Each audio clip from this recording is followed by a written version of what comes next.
Howdy, cadre. So to continue my story, I'm angry at the world, at the current situation, at people not taking the virus seriously, of people not taking police brutality seriously, of people taking it too seriously. I mean, too far. Just the violence and disregard for human life on all sides.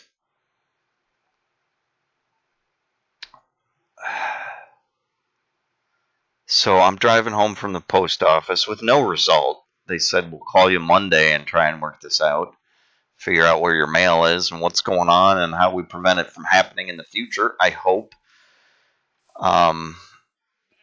So it doesn't keep costing me money because somebody else doesn't feel like doing their job or whatever. I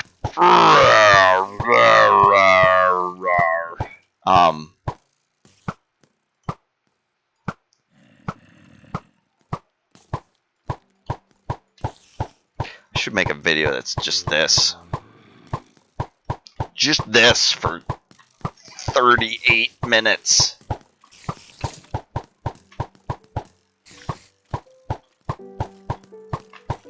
I'm so good at this. You're all gonna die within moments. Yeah, I'm a sniper. I'm a military sniper. I'm not even pulling my bow back all the way. I don't need those arrows. I made those sprites. They almost look like flowers. Or those look like arrows. Huh. Guns and Roses. Love and rockets. It was the best of times, it was the worst of times.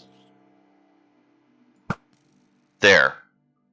Hey, editor, just cut this down to that clip so I look like a good sniper. We'll just make that the video. With the, with the catchphrase at the end. That'd be nice. For once.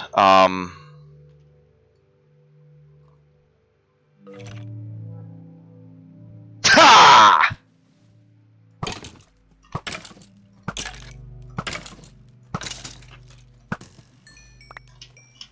What'd I get? What'd I get?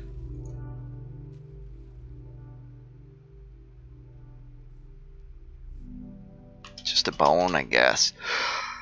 Oh, okay, so what video am I on?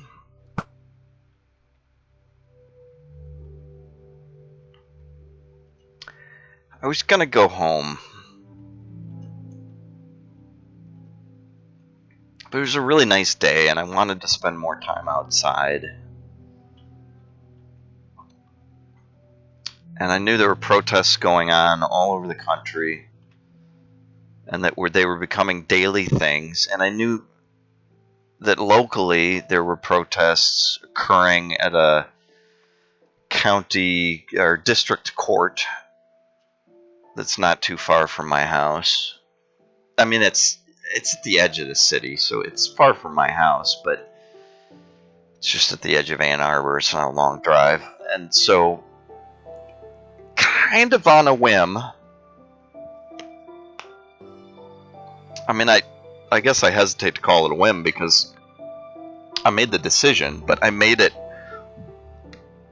while I was thinking about it and as I was driving. There was even a point at a traffic light where I'm like, do I turn left and go home or continue on straight? And I continued on straight. And there are certainly times where I put my feet in motion, so to speak, and then it almost feels like I'm on autopilot because I'm just following the wind or whatever, or my nose, or what have you.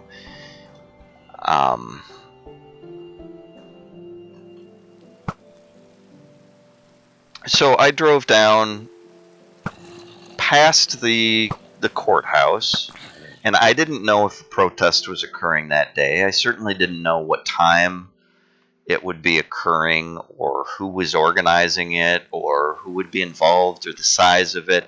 I did have confidence that it would probably be a nonviolent protest, and that the police would be cooperative and would probably be focused on traffic control and keeping everybody safe and stuff like that.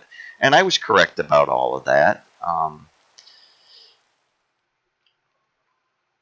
But I'm jumping ahead, aren't I? How? Okay, 6 minutes into this one. All right. So I want to get this in one, so I need to hurry up.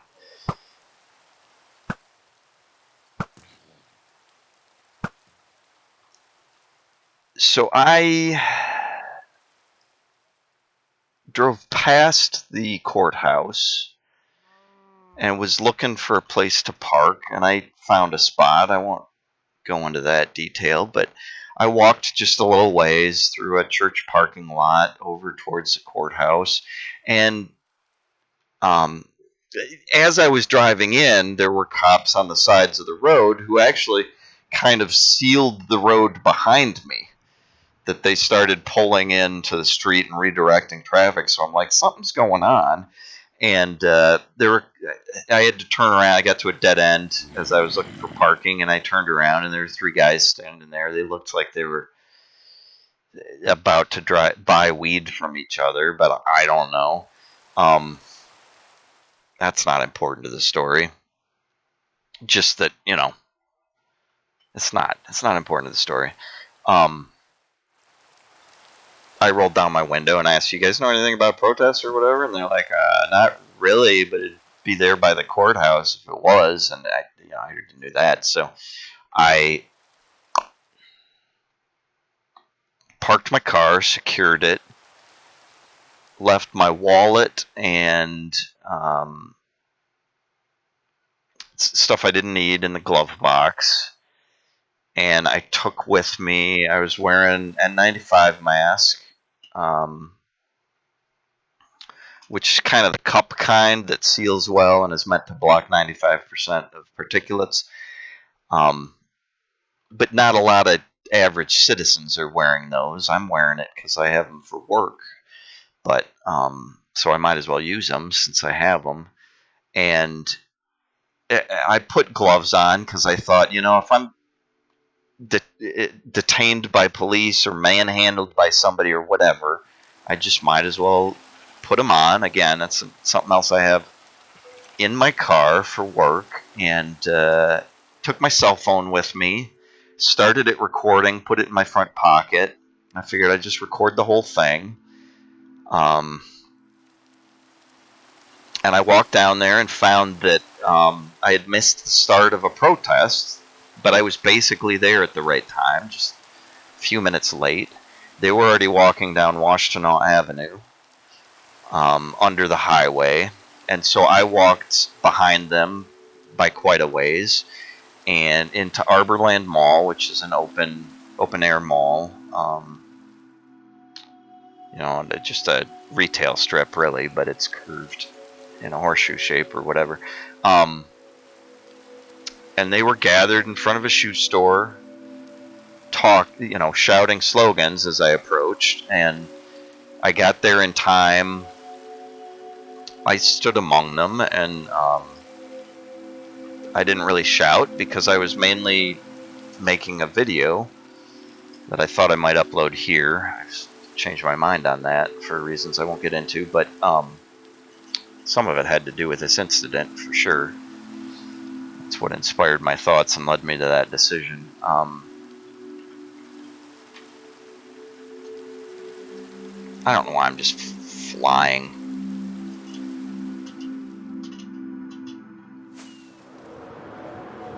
Let's embrace it. So, yeah.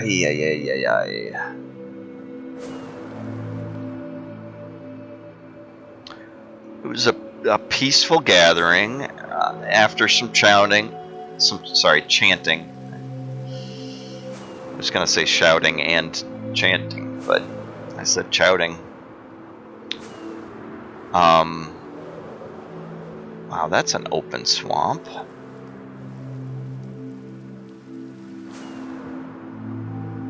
I haven't floated around much in this world.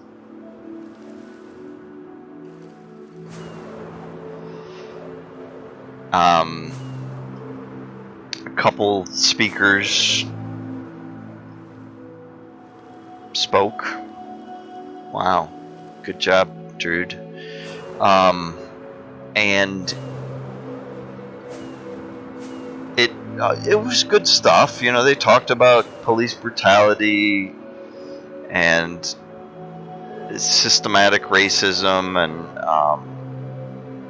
how, yeah, if you're paying attention, you know what's going on with all that. It was good stuff, and they said things that made me feel welcome. Because I knew what was in my heart and why I was curious what was going to be said, and my main goal was to see that it was just what was going on locally, because I wanted to counteract the violence and destruction I had seen on the internet that's happening in Minnesota and other big cities. And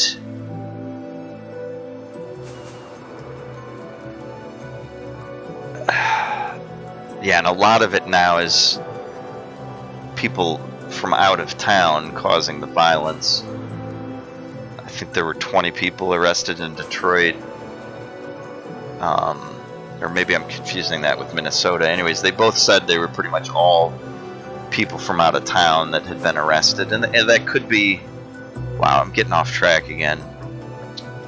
It could be because they're catching and releasing locals. But if locals were being that destructive, they wouldn't do that. And now I'm seeing protesters that are protecting stores because at times cops aren't doing it. They're following orders. And if they're told to stand in one place, they do that. Even if, hey turtles. Even if things are burning near them. Whoa, there's a ravine.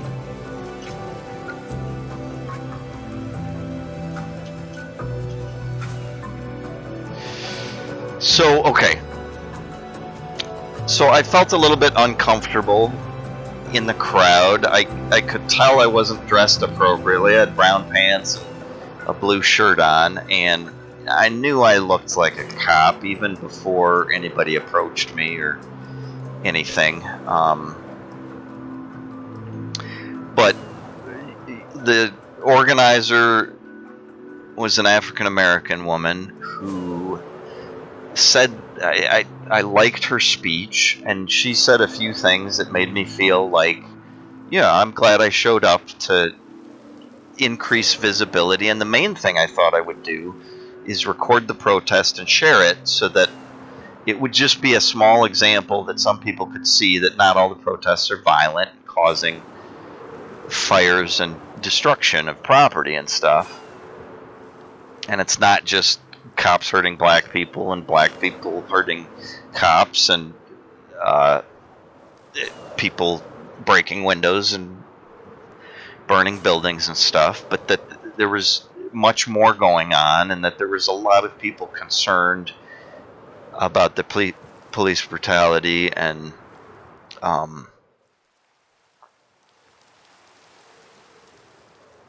anyways, so yeah, my intent was to record the video and post it. And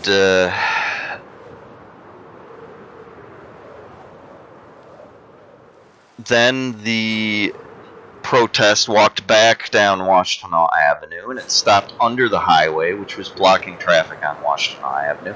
I chose to walk on the sidewalk instead because I knew, it was a violation of law, and I support the protesters doing it. They were very organized. They didn't stay in the street for too long. They certainly disrupted some people's commute, but this was a Saturday and midday, and that's a pretty good time to just slow down some people's commutes. And the point is that if they don't do that, they're ignored. I mean, you had Colin Kaepernick kneeling on national television in protest to police brutalities, and the backlash was ridiculous for that. People saying this isn't the appropriate place, but I'm against the protest zones that allow the media just to ignore it. And I didn't see any news media there. Of course, I think they may have been there. They just don't use such big cameras anymore, and they aren't as visible. They probably blend in almost as well as I did, looking like a cop. But anyways, so after talking some under the highway, which is actually where she shared her email address for the organization and coordination, and I'm not gonna share that here. I was intending to, but I've realized that this is a complex. I can't get involved. I have things at stake myself that. Oh. Ooh.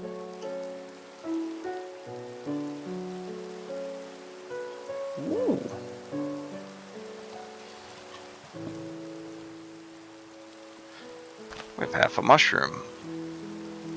We don't need half a mushroom.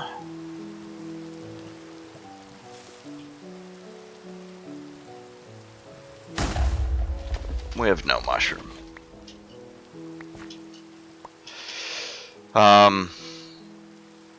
Yeah, that went pretty well. So then they marched back to the district court, and I walked with them. And a red-headed woman who was dressed in all black, which makes me think of Antifa, but there's no way to know that. That's not even an organization. It's really a strategy or a philosophy or mindset or whatever. But she had a couple friends with her, but she accused me of being a cop. Get out of here, cop. You're a cop.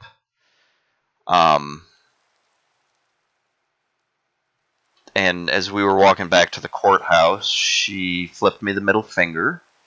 And this is the fourth I've caught this same day. Not used to receiving them. Not that, it doesn't trigger anger in me directly. It makes me feel bad. I mean, I feel the emotion behind it. I'm empathic enough to know why they're doing it and their intent or whatever. Interesting. And water. Maybe that's fitting. Maybe we'll do that for a little bit.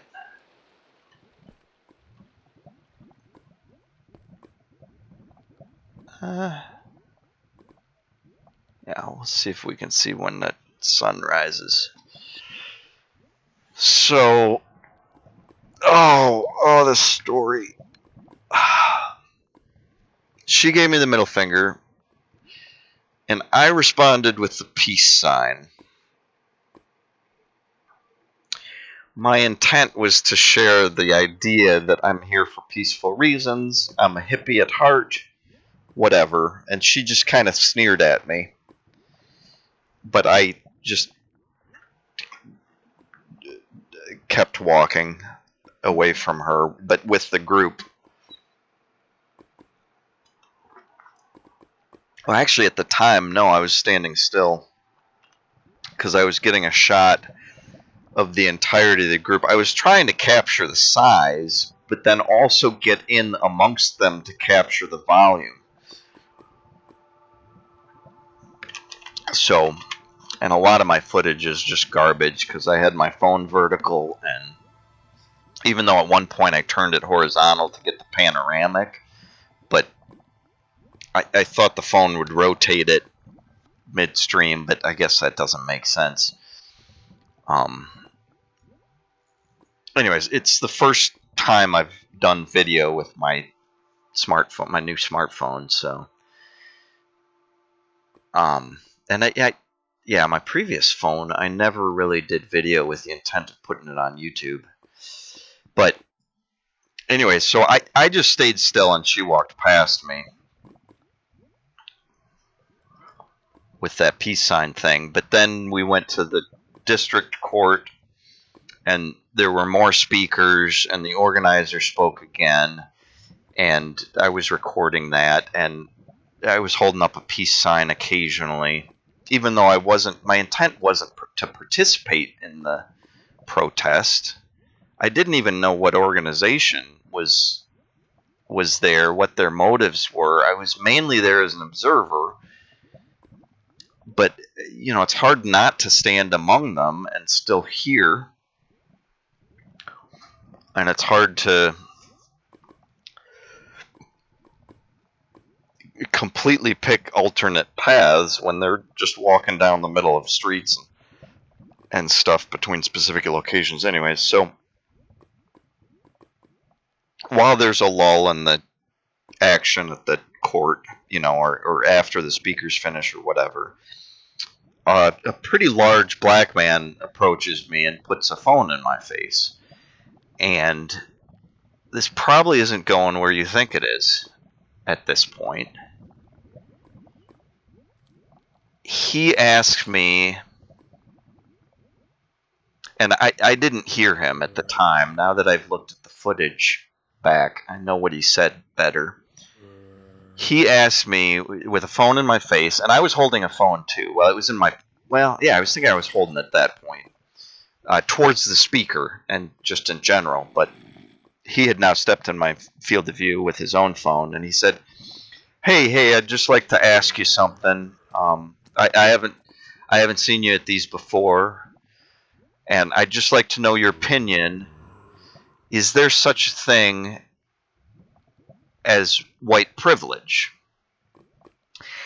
But what I heard was, is there systematic white privilege? It doesn't make a big difference. I still got the intent of the question, and I am observant enough that, yes, I know what people mean when they talk about white privilege. I don't think I've always benefited from it. My life doesn't feel like a gilded path that was laid out before me and people lifting me up at every step of the way. Certainly I live in a situation where my landlord is neglecting maintenance and ignoring requests from me for years on end. So and I feel like he's breached I don't want to get into that. It's just I don't always feel it. I don't think I'm the best example of a recipient of white privilege. But I also know a lot more about the struggles that minorities go through than most white people, because I care about it. I care about the marginalized, and I think about, even during this pandemic, early on, I'm like, what about people who have medical issues that can't wear masks because of air intake, or some people with psychological disorders can't stand the feel of constriction on their head, or have allergies to. There's all sorts of things, and I'm concerned about the immunodeficient and the elderly, people in nursing homes during this pandemic, and children who can't understand the guidelines and the risks and what all's going on and can't protect themselves, and the fact that if you're careless and get infected, you're not the only one that's going to suffer. You're going to spread that on to more vulnerable people, and that's a good word. Not just marginalized, but vulnerable.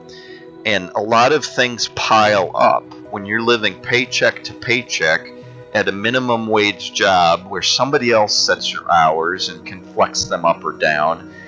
And you have to decide how much food you buy, or whether you wait on rent or pay for your phone.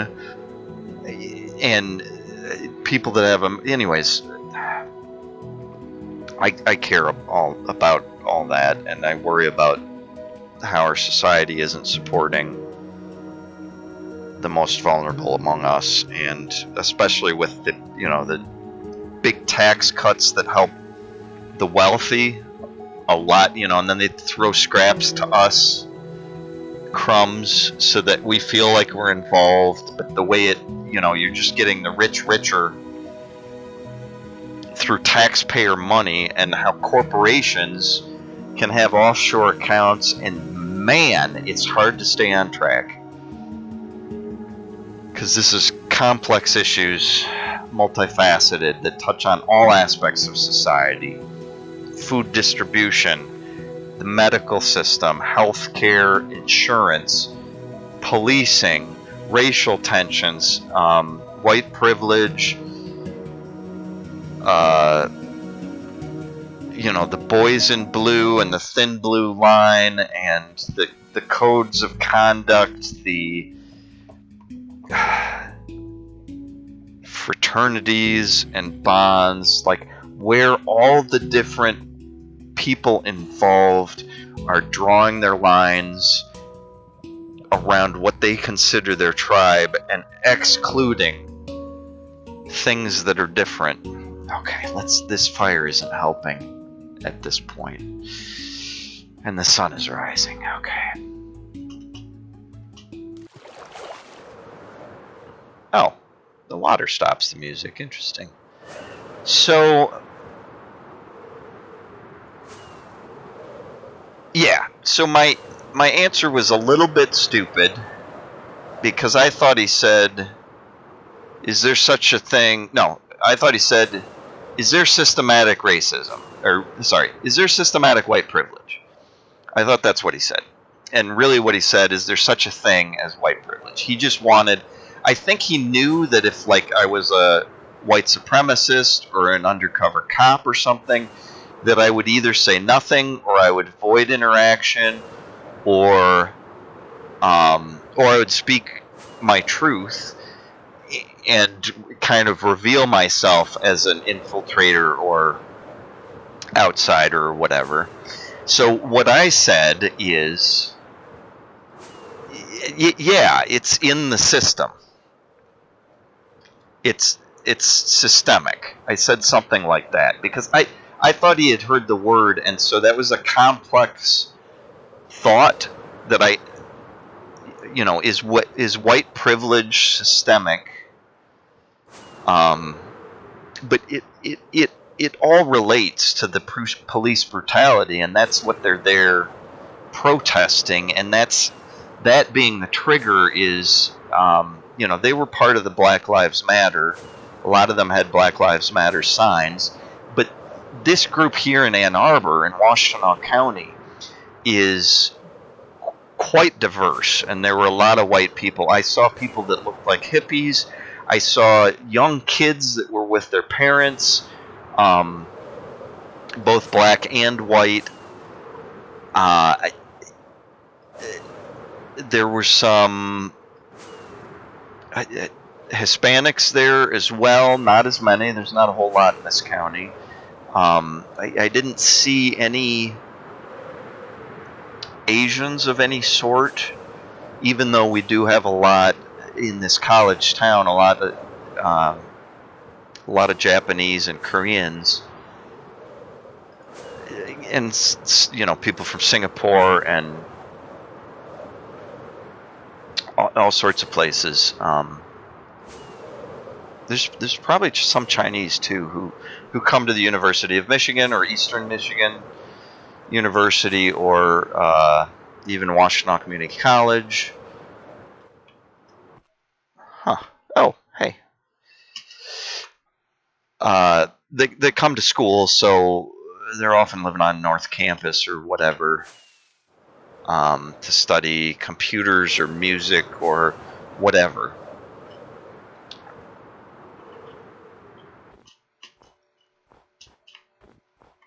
That's a lot of gravel. So this guy, he was bigger than me. He approached me quickly, but I did not feel threatened. I did not feel at risk. And in fact, after he asked me that question and I responded, I immediately felt stupid for my response, like I was stumbling over my words, because I was stumbling over my thoughts. That he was asking like kind of a two-layered question, I thought. Is there such thing as white privilege, is what he actually said, but since I thought he said systemic, I thought he was also, so I was thinking about how cops seem to hold black people more violently.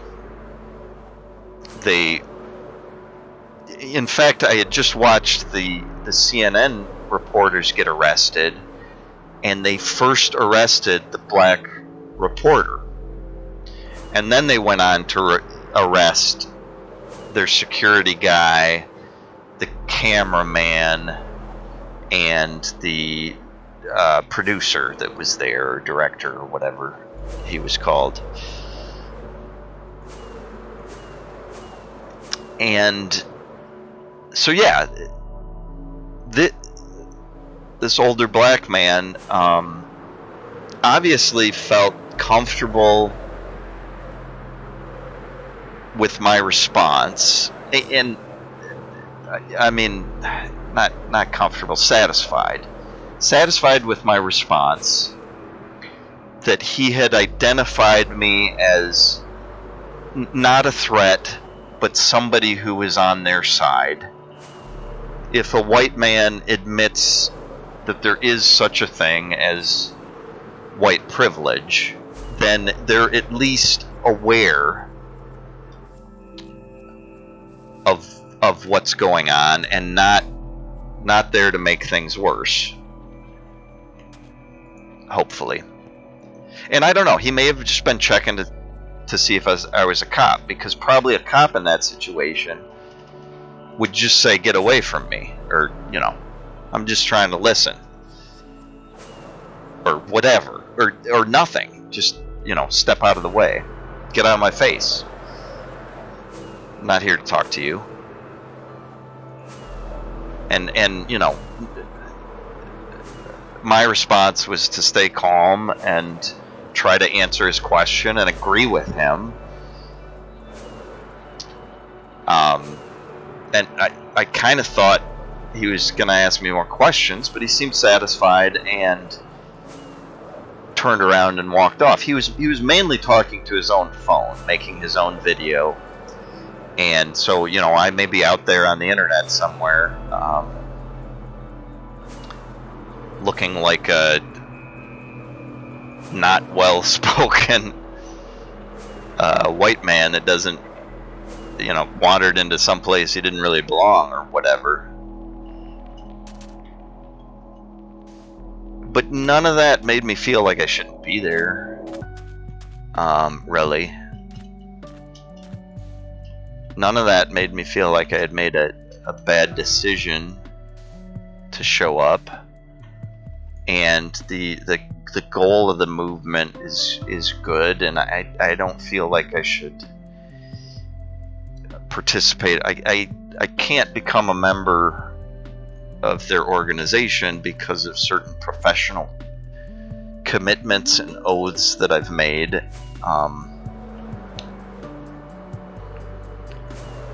Which again, I don't want to get into. I've talked a little bit tangentially about it, but You'd have to go back into my videos for that.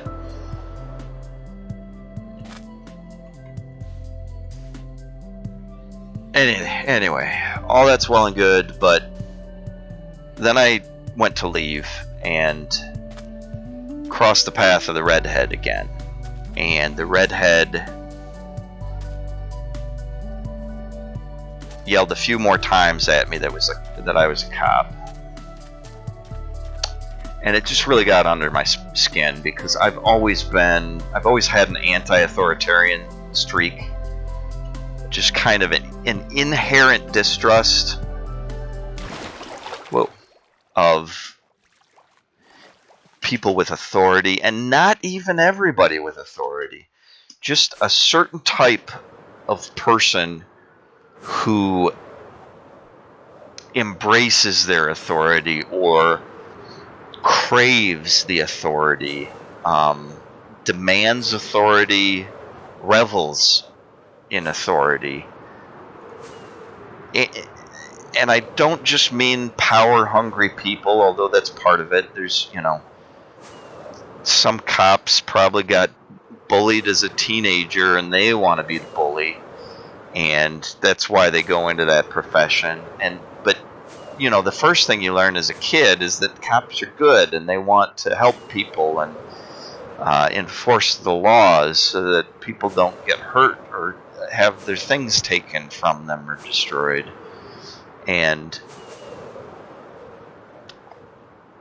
But then as you get older, you see abusive cops, power-hungry cops, and you learn about the kings that our country declared independence from, and the French Revolution, where people got mad enough to start chopping off the rulers' heads over and over again, and how they got too into it. And that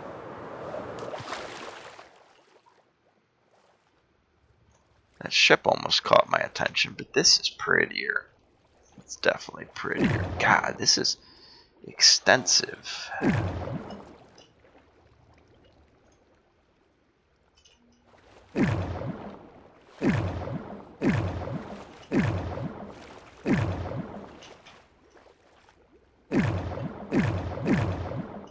And noisy.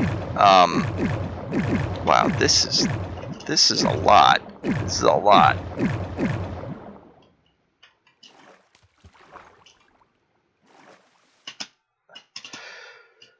Oh, the redhead. Okay.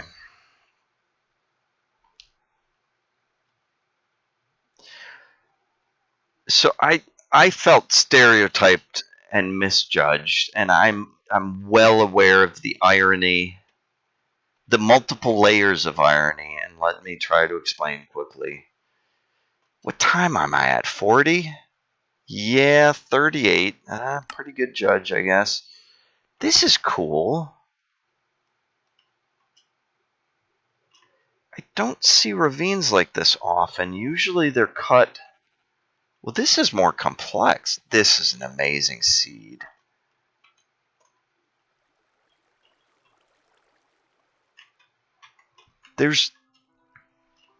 I think they've done a lot of improvements on their terrain generation over the years. I mean, I know that, but it continues to amaze me. So, yeah, this redhead. That's really all I can say.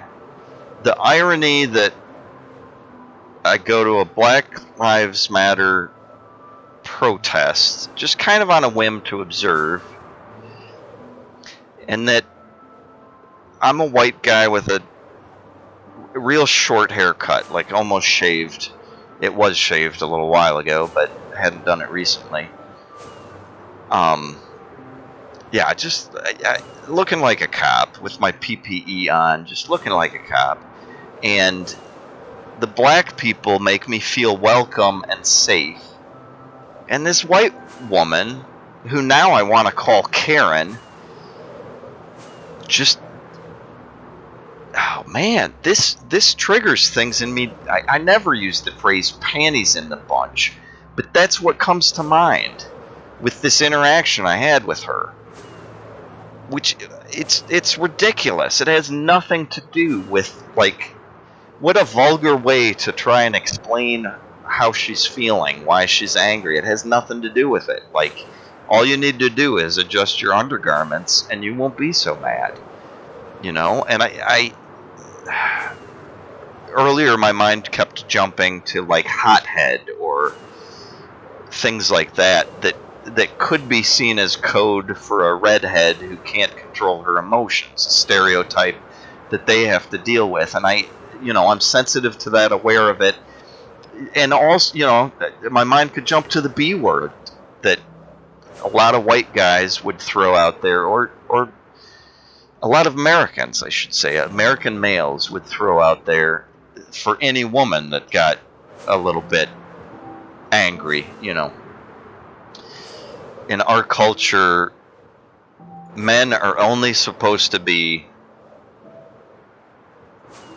angry or, I guess, happy. Now, what's the other?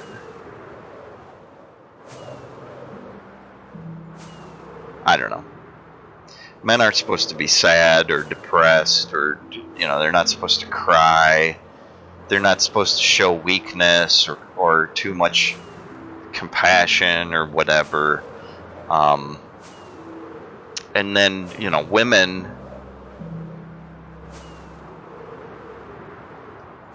are kind of expected to be the opposite, like not express anger, not raise their voice.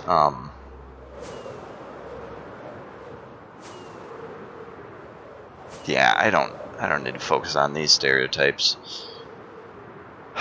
But I'm sensitive to all of them, and again, I was reacting to the fact that she was yelling.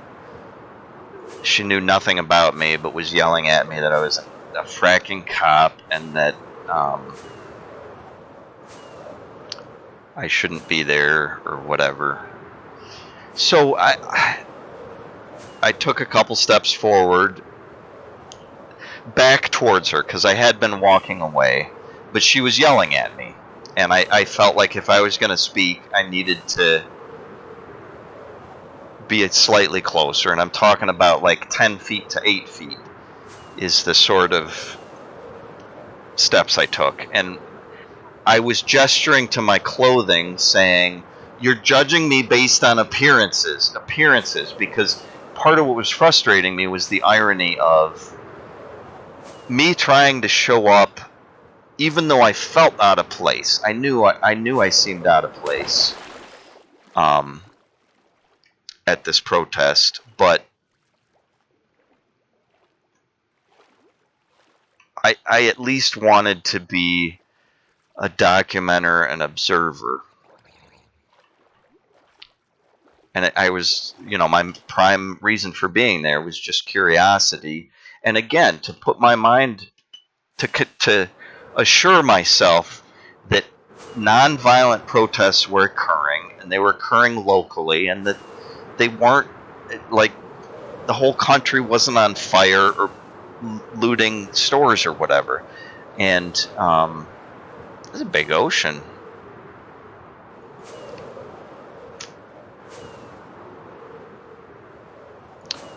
So she didn't like the fact that I got closer and said, "Don't walk towards me, don't come near me."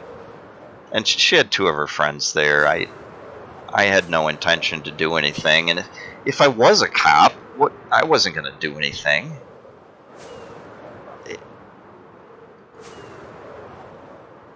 Really, she would have been better served to be accusing me of being a white supremacist. But there's no single syllable word for that that's good. Especially coming from a white girl. I mean, her calling me honky or something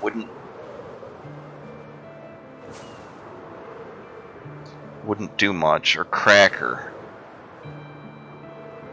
Yeah, it just, is not something you hear very often around these parts.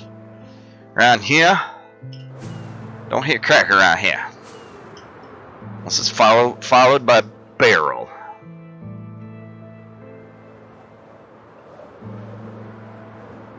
So I just left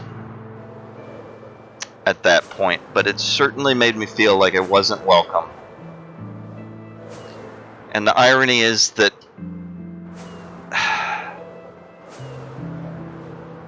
yeah, Karen she wasn't a core part of the movement either, I don't think. I don't think she was part of the organization that was there. I think the larger movement is called like Survivors Speak, and it's been around for a few years, while these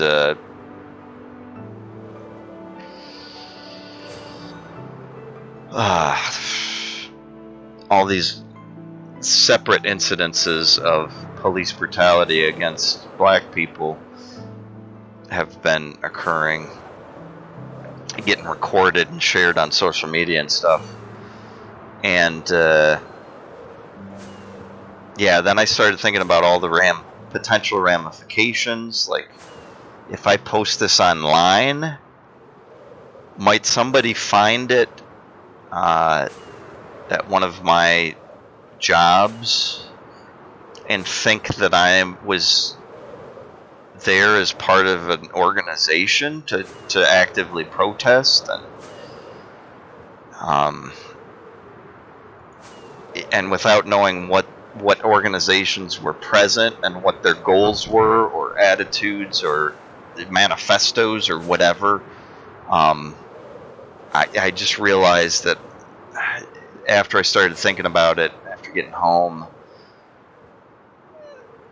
that just showing up there could cost me my jobs. And I know that the people who are there because they're supporting people who have lost their lives, or the lives of loved ones, or and certainly there's plenty of people incarcerated for things that really shouldn't lock them in jail for 40 years or 15 years or whatever, and the effects that has on those individuals and their families and communities are part of the problem. And there's just so much. There's so much. So the end of it all is that I decided I had to send an email to the organizer of the protest. And I spent a long time Saturday night trying to carefully compose an email that explained why I was there, my purpose, the fact that I thought most of what they were doing was worth supporting, but that I couldn't support it because of professional commitments. That's how I make my money. I mean, one of my jobs, I'm more worried about the other, but it could be an issue for both. Whoop, I had it, and then I jumped. Whoop. Whatever.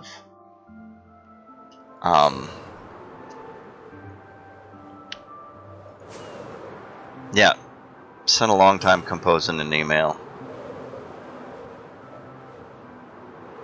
explaining that I'm not a cop, and providing some details that, you can only take at face value through an email, but I spent a lot of time trying to explain that I am compassionate and sympathetic to their movement, and that I hadn't thought through the possible ramifications of being there, and I'm convinced I looked pretty anonymous because I have self-tinting glasses, which I didn't even think about until I was there in the sunlight.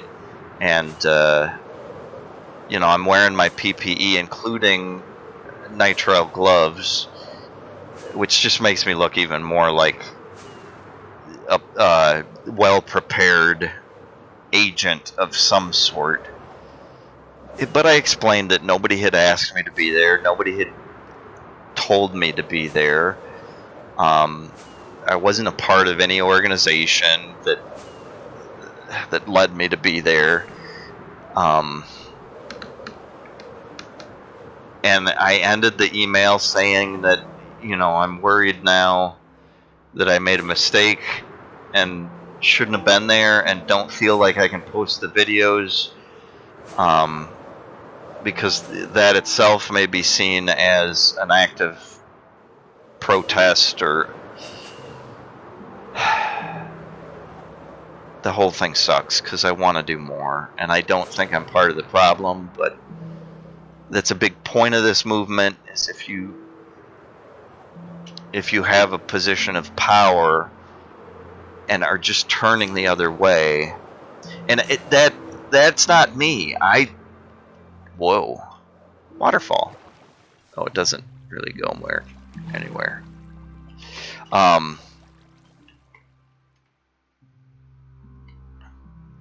And I will admit, one of my flaws is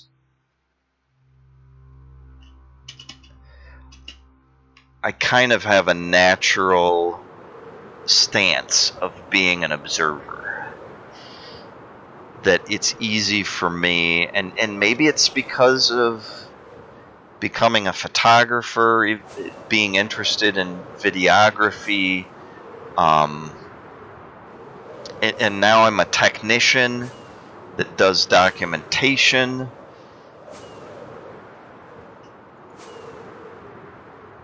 And yeah, so there's kind of an effect when you get behind a lens. You can start to think of the image you're seeing as just an image, and that you're just an observer, and it can lead you to become passive. And different reporters have different attitudes and approaches, but it's a balance they all find on their own of how much, because even presence affects the situation. As somebody in a scientific field, I'm aware of that. As a poet, and philosopher, this all just breaks my heart.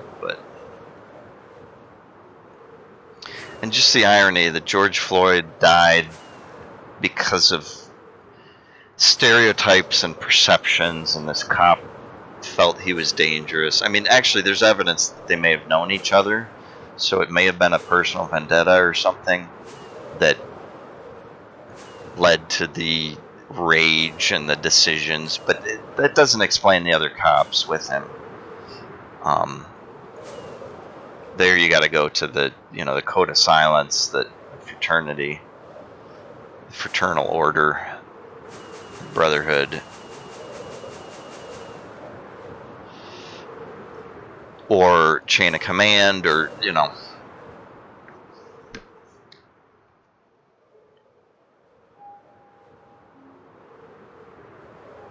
it's all upsetting. And this all, the pandemic itself touched on all aspects of society, and now it's not even a separate additional burden. It's a multiplication of burden. It's a compounding of pressure and calamity.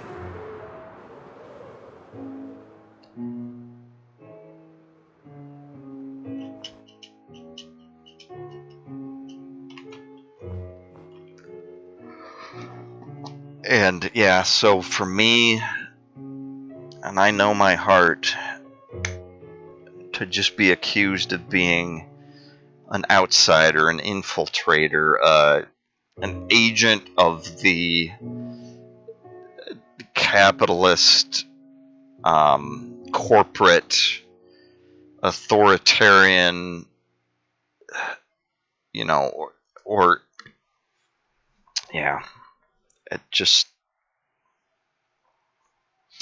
and at the same time, I'm well aware that I'm speaking from a place of privilege because I'm not combating what they're protesting. I'm complaining about, and I don't even think I'm complaining. I'm trying to explain. Um, but I would accept the label of complaining. I'm not trying to do this in a woe is me fashion, but I'm hoping that it reaches somebody who finds something in here of value. I mean, that's true of my whole darn channel. My whole ding daggedly mother frackin' channel. Oh, I just spit droplets.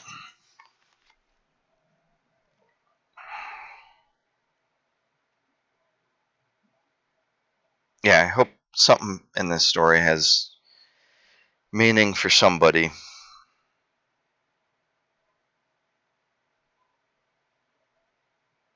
But yeah, just the idea that there's a white person yelling at a white person for being at a Black Lives Matter, it shows that they're not in it. They're a peripheral actor that's causing problems for the core message because they scared me away. And if I go to another protest, I'm not going to record now. I'm not going to raise a peace symbol unless it's purely for defensive or explanatory reasons. I'm not going to participate in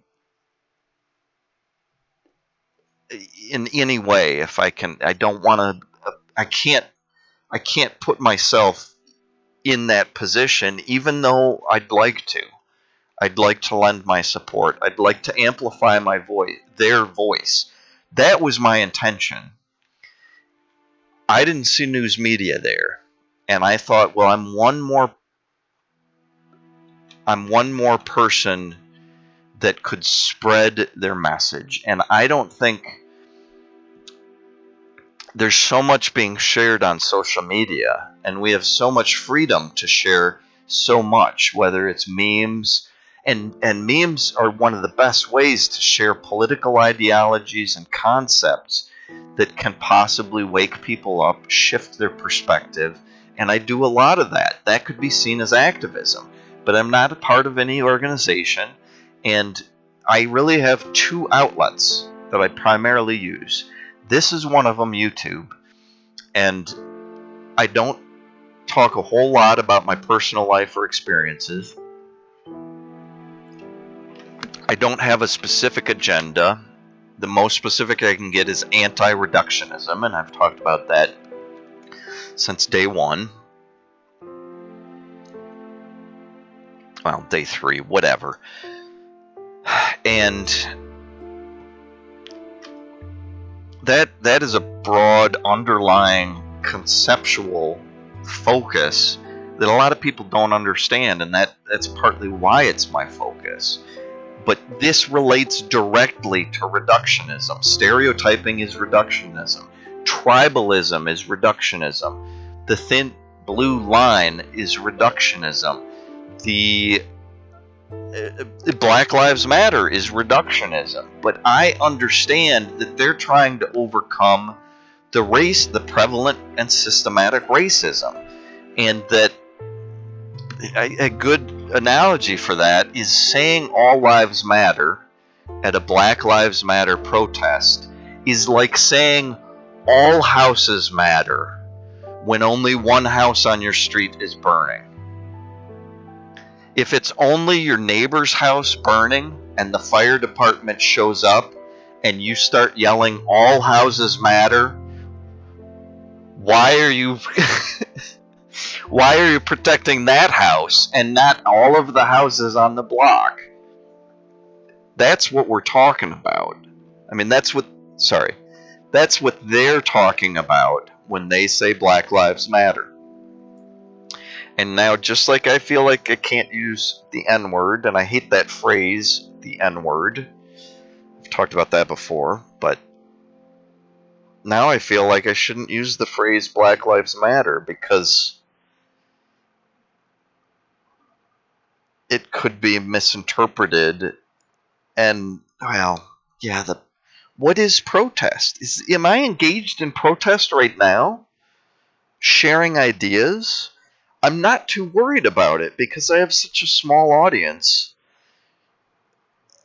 And a lot of you I don't know personally, but the person that gives me the most views I know personally quite well. And I'm not as afraid of that person.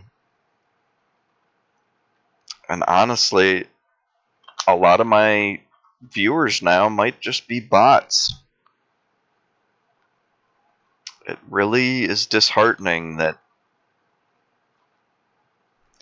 when I go look at comments on some of my videos, I'll have just one or two comments. That's just one or two words. And if I take the time to click in and look at their channel, they're part of this systematic, game-focused bot army that I think is using third-party programs to spread and propagate. And yeah, I just...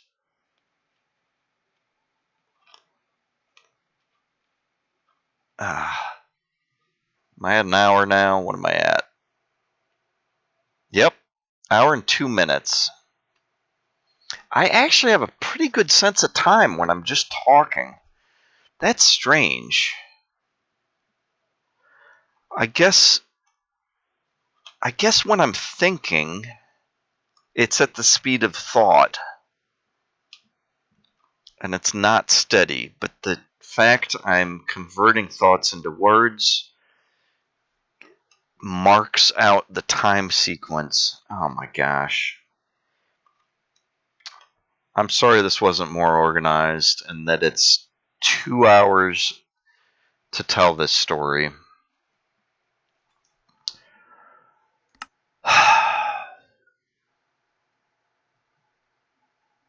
One of the things I said in my email was that I didn't call. I had no intention of making anybody uncomfortable or even being a distraction by showing up. And that I hoped that this redhead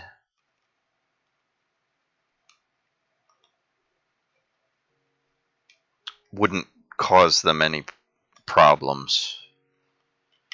And I said that hoping that if she's present at more rallies, that maybe the organizers will be more aware of it.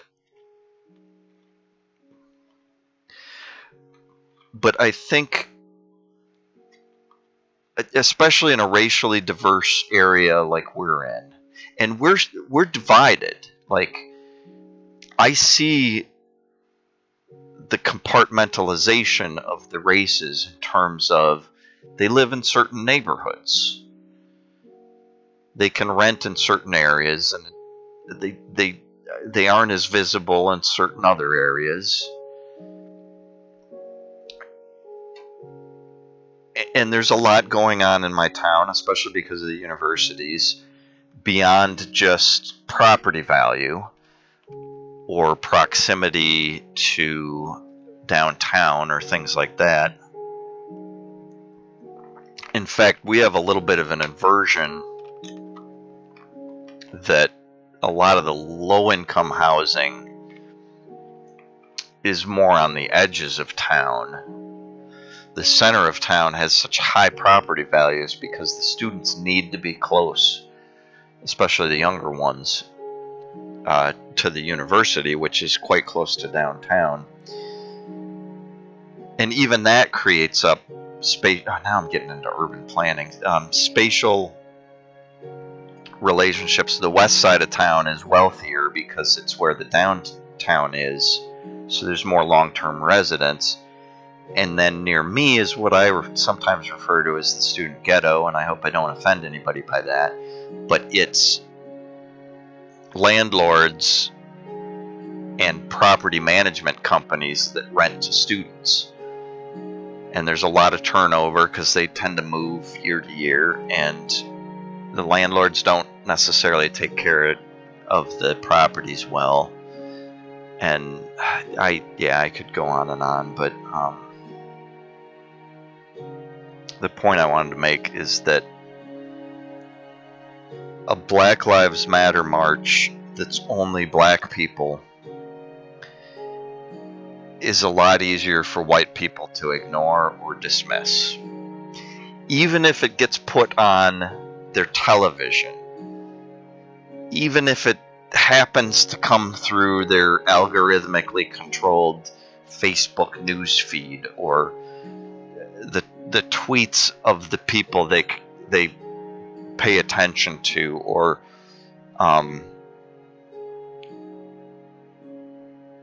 the news channel they choose to watch because it reinforces their beliefs about the world, whatever it is. The fact that a march like this has a diversity gives it strength. And the more people there are, the stronger it is. And to some extent, the more disrupted it is, the more attention it gets. But then you're pushing into an area of the spectrum that reminds me of solarization, where you get inflections in the curve, where if you get too much attention, or if you get too destructive or cause too many problems, then you're labeled as thugs, looters, rioters. And all of those have different words and meanings. And, our president slapped looter pretty quickly on what was going on. But really all it takes is one building to burn or one cop to get hurt for you to be called a looter or a rioter instead of a protester. And even though the vast majority may be nonviolent,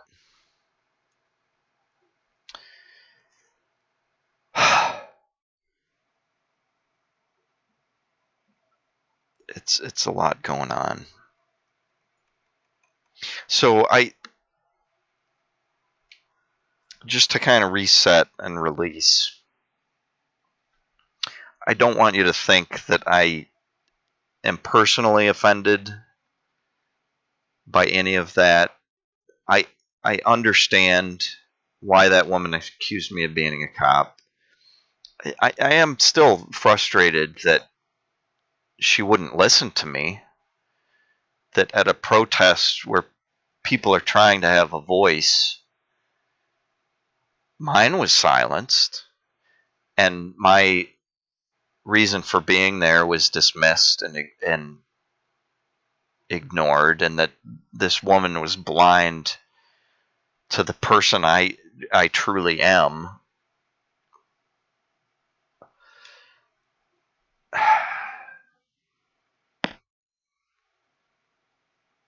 But yeah, again, there's so much more going on than just me, my job, my jobs.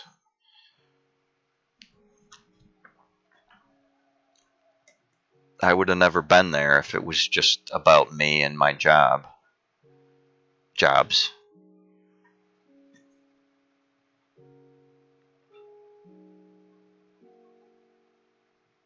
But yeah, now if I end up near another protest, I'm going to have to be just an observer on the edge and probably not recording it, because I've thought through the potential ramifications, and even that saddens me, because if it wasn't for my second job, I probably would be a participant and a peacekeeper as much as possible. And the black men that were keeping their eye on me, and the one that approached me with the camera, I know full well that they were protecting the less vulnerable in their group. And there were young kids there too. There were some 8 or 12-year-olds who weren't wearing masks that were there. Most of the protesters were wearing masks, and I find it ironic that with all the facial recognition stuff and the advent of the the awareness we have because of Edward Snowden of the what's the word, all the cameras everywhere, and the tracking and all the monitoring that's going on.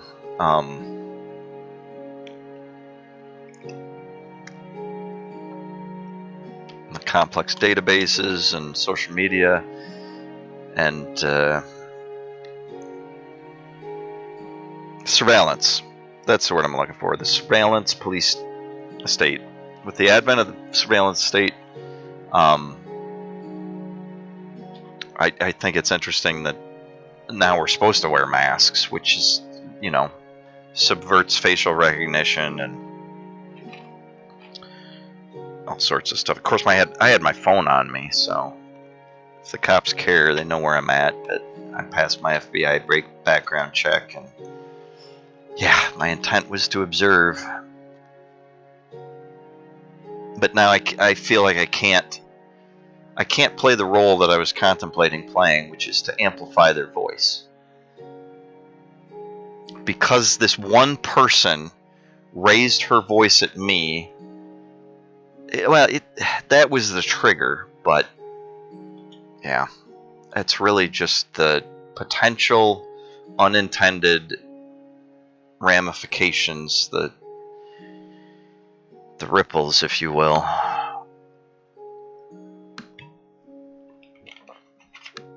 The butterfly effects. Potential chaos. Unintended consequences. Insert catchphrase here.